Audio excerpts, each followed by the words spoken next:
ಸಖತ್ ಖಾರ ಬಣ್ಣ ಮತ್ತು ರುಚಿ ಆಚಿ ಚಿಲ್ಲಿ ಪೌಡರ್. ಈ ದಿವಸ ಬೆಳಗಿನ ಜಾವ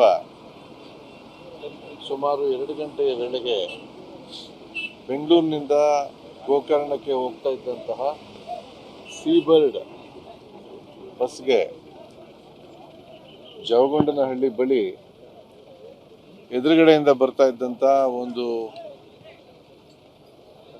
ಕಂಟೈನರ್ ಗಾಡಿ ಅದು ಡಿವೈಡರ್ನ ಹತ್ತಿ ನೇರವಾಗಿ ಡಿಕ್ಕಿಯನ್ನು ಹೊಡೆದಿದೆ ರಭಸದಲ್ಲಿ.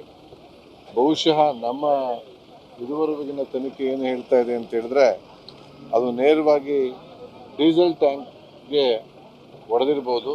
ಡೀಸೆಲ್ ಟ್ಯಾಂಕ್ ಲೀಕ್ ಆಗಿ ನಂತರ ಬೆಂಕಿ ಉಂಟಾಗಿ ಈ ಬೆಂಕಿಯ ಜ್ವಾಲೆಯಿಂದ ಒಳಗಡೆಯಿಂದ ಕೆಲವರು ಪ್ಯಾಸೆಂಜರ್ ತಪ್ಪಿಸ್ಕೊಂಡಿದ್ದಾರೆ.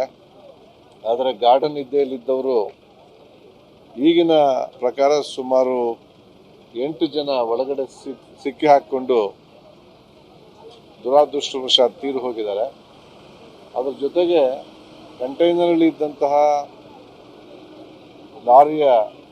ಕಂಟೈನರ್ ಲಾರಿಯ ಡ್ರೈವರ್ ಕೂಡ ಒಳಗಡೆ ಆ ಇಂಪ್ಯಾಕ್ಟ್ಗೆ ತೀರು ಹೋಗಿ ಮತ್ತು ಬೆಂಕಿಯಲ್ಲೂ ಕೂಡ ಡ್ರೈವರ್ ಕೂಡ ಸತ್ತು ಹೋಗಿದ್ದಾರೆ. ಒಟ್ಟು ಇದುವರೆಗೆ ನಮಗೆ 9 ಒಂದು ಕಂಟೈನರ್ನ ಡ್ರೈವರ್ ಮತ್ತು 8 ಜನ ಪ್ಯಾಸೆಂಜರ್ಸ್ ಅನ್ನುವ ಒಂದು ಪ್ರಾಥಮಿಕ ತನಿಖೆಯಿಂದ ಗೊತ್ತಾಗ್ತಾ ಇದೆ. ಉಳಿದಂತೆ ಗಾಯಾಳುಗಳು 12 ಜನ ಹಿರಿಯೂರಿಗೆ, 9 ಜನ ಶಿರಾ ಮತ್ತು 3 ಜನ ತುಮಕೂರಿಗೆ ಹೋಗಿದ್ದಾರೆ. ತುಮಕೂರಿಗೆ ಶಿರಾದಲ್ಲಿ ಇದ್ದಂಥ ಒಬ್ಬರಿಗೆ 15ರಿಂದ 20% ಬರ್ನ್ಸ್ ಆಗಿದೆ ಅಂತ ಅವರನ್ನು ಬೆಂಗಳೂರಿನ ವಿಕ್ಟೋರಿಯಾಗೆ ರೆಫರ್ ಮಾಡಿದ್ದಾರೆ. ಈಗಿನ ಮಾಹಿತಿ ಪ್ರಕಾರ ಗಾಯಾಳುಗಳಲ್ಲಿ ವಿಕ್ಟೋರಿಯಾ ಆಸ್ಪತ್ರೆಗೆ ಹೋಗಿದ್ದವರನ್ನು ಬಿಟ್ಟು ಉಳಿದವರೆಲ್ಲ ಅಪಾಯದಿಂದ ಪಾರಾಗಿದ್ದಾರೆ. ಈಗ ಒಟ್ಟು ನಮಗೆ ಬಂದಿರತಕ್ಕಂಥ ಮಾಹಿತಿ ಪ್ರಕಾರ 32 ಜನ ಒಟ್ಟು ಬಸ್ನಲ್ಲಿದ್ದವರು, ಇನ್ಕ್ಲೂಡಿಂಗ್ ಡ್ರೈವರ್ ಅಂಡ್ ಕಂಡಕ್ಟರ್. ಅದರಲ್ಲಿ ಸಿಕ್ಕಿರುವ ಲೆಕ್ಕ ಪ್ರಕಾರ 8 ಜನ ಒಳಗಡೆ ಇದ್ದಿರಬಹುದು ಅಂತೇಳಿ.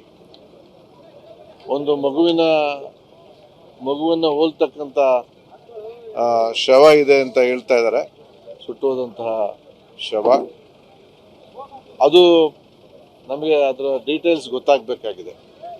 ಈಗ ಖಚಿತವಾಗಿ ನಮಗೆ ಗೊತ್ತಿರತಕ್ಕಂಥದ್ದು ಏನು ಅಂತ ಹೇಳಿದ್ರೆ ಪ್ರಾಥಮಿಕ ತನಿಖೆಯಿಂದ 8 ಜನ ಬಸ್ನಲ್ಲಿ ತೀರೋಗಿದ್ದಾರೆ ಮತ್ತು ಒಬ್ಬರು ಕಂಟೈನರ್ ಲಾರಿಯಲ್ಲಿ ಡ್ರೈವರ್ ತೀರೋಗಿದ್ದಾರೆ. ಒಟ್ಟು 9. ಈಗ ನಾವು ಎಲ್ಲ ಏನು ತೀರೋಗಿದ್ದಾರೆ ಅವರ ಶವಗಳನ್ನು ಸಂಗ್ರಹಿಸಿ ಅವುಗಳ DNA ಟೆಸ್ಟ್ಗೆ ತಜ್ಞರನ್ನು ಕರೆಸಿದ್ದೇವೆ.